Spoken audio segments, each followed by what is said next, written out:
and let us all do we can to build a better future. All right, Daniel, you got a story for the people. What's going on, buddy? Okay, so I thought this was an interesting story. It's also very stupid, like my previous one. I guess I'm picking a certain theme today. But the FBI, in its infinite wisdom, is now saying that cyber attacks are just like 9/11.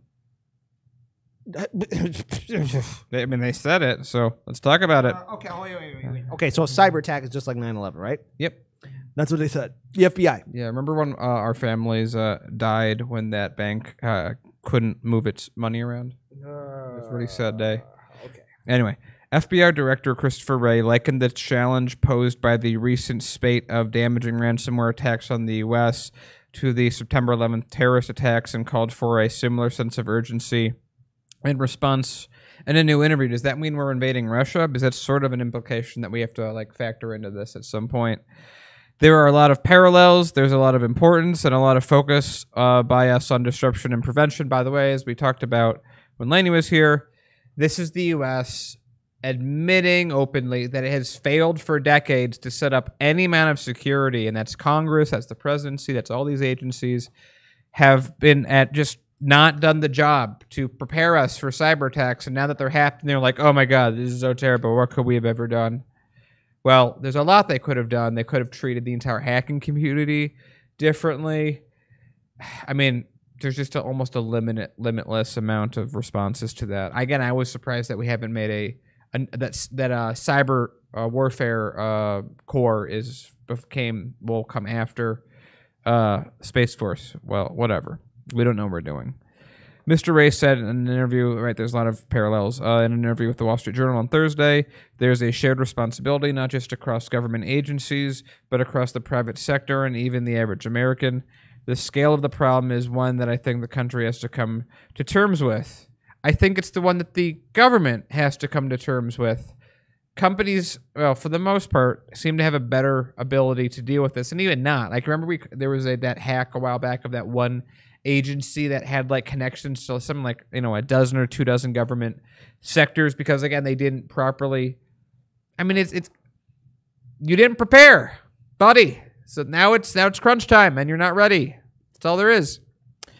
The comments underscore growing alarm within the highest level of the U.S. government following the back-to-back attacks on JBS Foods and Colonial Pipeline, which not only demonstrated the impact such attacks can have on the day-to-day lives of everyday Americans, but also the nation's inability to guard against them. The Justice Department this week signaled that its plans to coordinate in anti-ransomware efforts with the same protocols as it does for terrorism, which I got to say, terrorism and cyber crime, I got to let them know, very different people, different actions that work differently on different timelines with different things you have to look at. Different security. I don't know how they're the same. The Justice Department signaled this week its plans to coordinate anti-ransomware attacks with the same protocols as it does for terrorism, and the White House issued a rare open letter to companies calling on them to treat the threat of ransomware attacks with greater urgency. Again, you're like 10 years too late on this. So the Deputy Attorney General Lisa McConnell, whatever, on Thursday issued an internal memo directing U.S. prosecutors to report all ransomware investigations that they may be working on in a move designed to better coordinate the U.S. Government's tracking of online criminals. Also, I want to throw out there, where was the government with all the spam calls happening to civilians? Where is the government with identity theft, stealing billions of dollars from Americans? Where was the U.S. when regular citizens were being hit with spam and cyber attacks? Nowhere. They don't exist. Big companies getting hit, all of a sudden, big deal. So the memo cites ransomware, malicious software that seizes the control of a computer until the victim pays a fee, and it's an urgent threat to the nation's interest. We must enhance and centralize our internal trackings of investigations and prosecutions and blah, blah, blah stuff that you probably should have started thinking of a decade ago.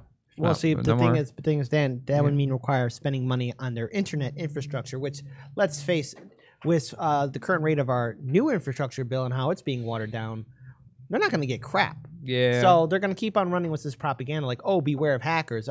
United States government, next time be kinder to hackers, because let's face it, you kicked a lot of people out because they dared to smoke cannabis. That's yeah. Oh my God. Well, guess what? To quote Willie Wilson, everyone's doing it anyways. Yeah, so effectively, again, the U.S. has led itself directly into this trap and is now complaining that it's surrounded. Yeah. So, I'm not impressed. Yeah. And again, you're supposed to be smart. You're supposed to be clever about this. Well, I want to quote one of our viewers, Ilanar, who says, I wonder if the FBI have ever heard of VPN, like maybe NordVPN or Surfshark. You know, maybe you could protect yourselves, but oh, wait. The FBI just wants to scare people. What that is nothing but fear pornography. That's it. Like, oh no, hackers. They're 9/11 all over again. Look, here's the thing. I get it. You want to go to war with Russia.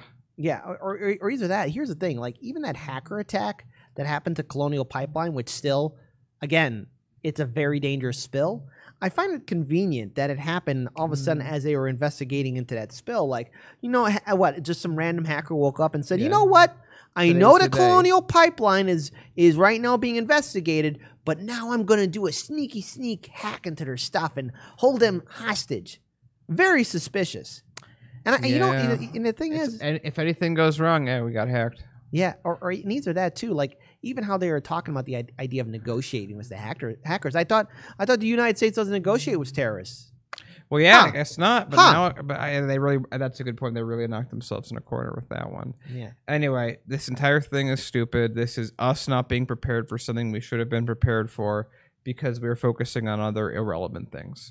Hold on. One final note from Ware Pilgrim. The hackers stole a $15 an hour wage too. Oh, the hackers got rid. You know what I wish? You know what I wish? Hackers steal the high level compensation of CEOs. You know, Biden hacked Medicare for all. Hey, Jack, how can he hack the computer thing when he doesn't even know how to play the record player?